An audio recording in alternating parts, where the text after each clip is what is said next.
I call Carol Beaumont. Thank you very much, Mr Speaker.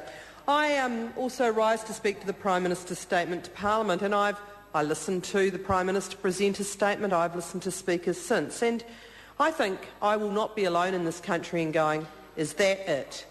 Is this the plan? Is this what the many New Zealanders, the overwhelming number of New Zealanders who are not the rich and who are struggling with ever-rising prices, with job losses and reductions in income, is this what they're going to get from this national government? And of course the answer is yes, that is what you're going to get. Not much. There is 265,000 New Zealanders currently jobless. This document, this speech, this so-called statement is an insult. It is a document that is full of platitudes and focus group tested spin. And I ask the question of members opposite, does this government think that New Zealanders are stupid? Well, I can assure them that New Zealanders are not stupid, and they are increasingly seeing through the spin. They are increasingly questioning the ability of this government, a government with no plan, a government that governs for the rich and ignores the rest. And what does this so-called statement include? Well, it has privatisation, it has cuts to public services, and it includes bashing beneficiaries, all the usual things, maybe dressed up in slightly different language, but that's what's there. And it's outrageous that the Prime Minister and Speaker after Government Speaker try and blame the state of the economy and the ever-burgeoning debt on Labour and on the recession. This is absolutely outrageous coming from a government that borrowed to fund tax cuts. It cost $2.5 billion to fund tax cuts for the top 10% of New Zealanders, the very group who did not need that assistance, and the group who would not use money in a way that stimulated our economy. This from a government that has taken a hands-off approach to economic management and who have had no plans for jobs or economic growth. I listened to the Prime Minister on Morning Report again spin the same old line. The reason there is such huge government borrowing is to cover the costs of funding tax cuts for the rich. It's simple. That's what it's about. The Prime Minister's statement will give no comfort to New Zealanders, low and middle income New Zealanders who are struggling to make ends meet. And some New Zealanders are doing it harder than others.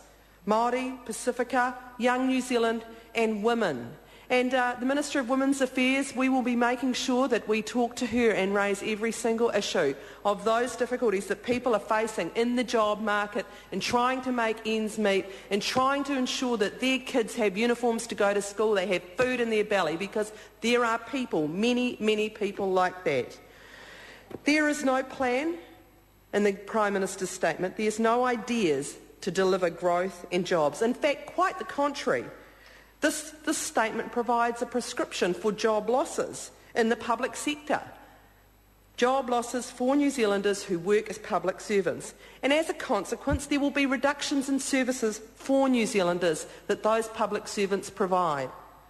And this is on top of 265,000 New Zealanders who are already jobless. This is a disgrace. But what's truly disgusting is that the government is so obviously twisting the facts.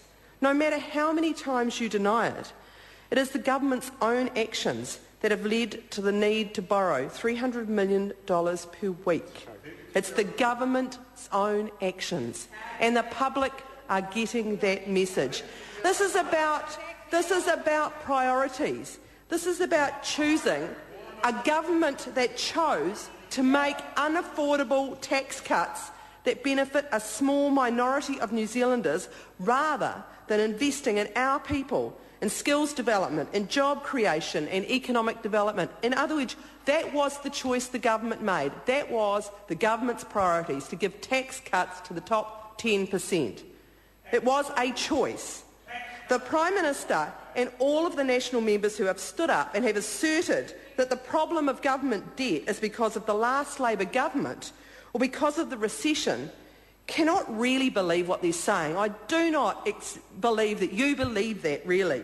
Similarly, I cannot believe that you can stand up there and talk about a tax switch and claim that New Zealanders are no worse off under a national government. Because if members opposite believe that, then clearly you are not speaking and talking to and listening to low and middle income New Zealanders. Members across the House must spend their time with the top 10% who are better off under this government, the rich rather than the rest. I see people in my offices, I see people out and about in the Maungakieakea electorate, and consistently I hear their concerns about how hard it is to make ends meet.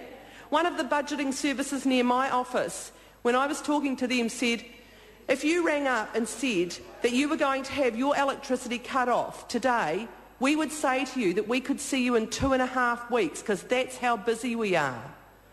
Another church that I spoke to in the electorate, where they said they have just had with their food bank the busiest January they have ever had.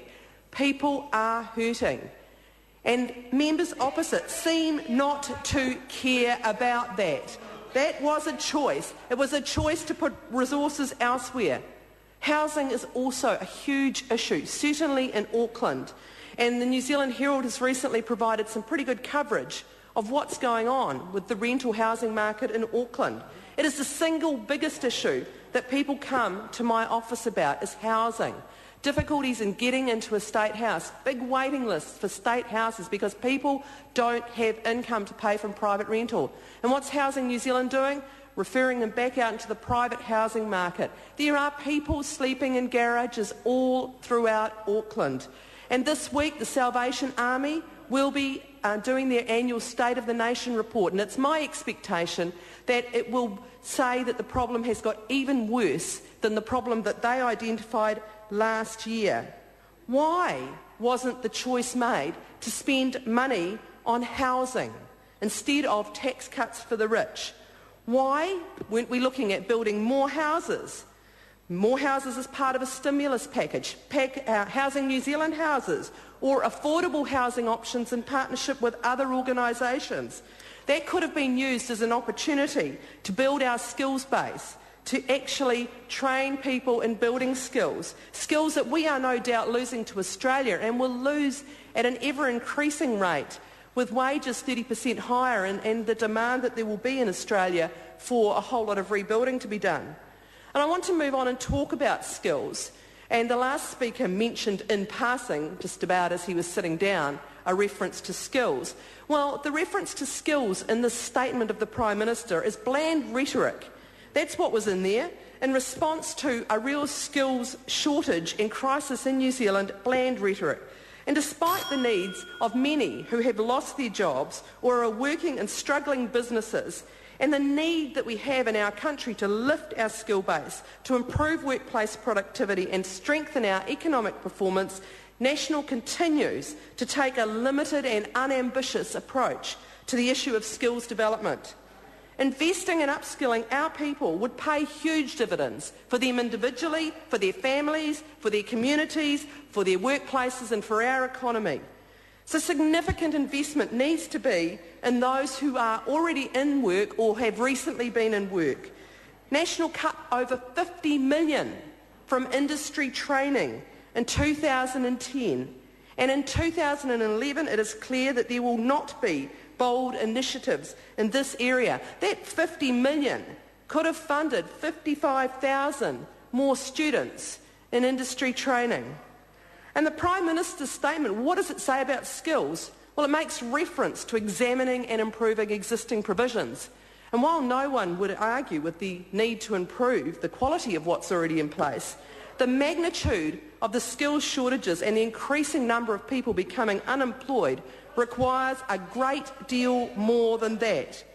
And this government continues to support a low-wage economy, continues to support workplaces competing on reducing wages and conditions, and this will not provide the framework necessary to lift both skills acquisition and skills utilisation. And in fact, there's just about more about the 90 days fire at will provisions in the Prime Minister's statement than there is on the issue of skills development.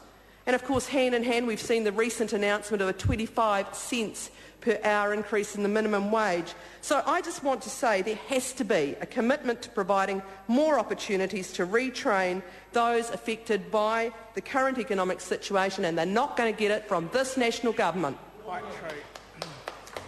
I call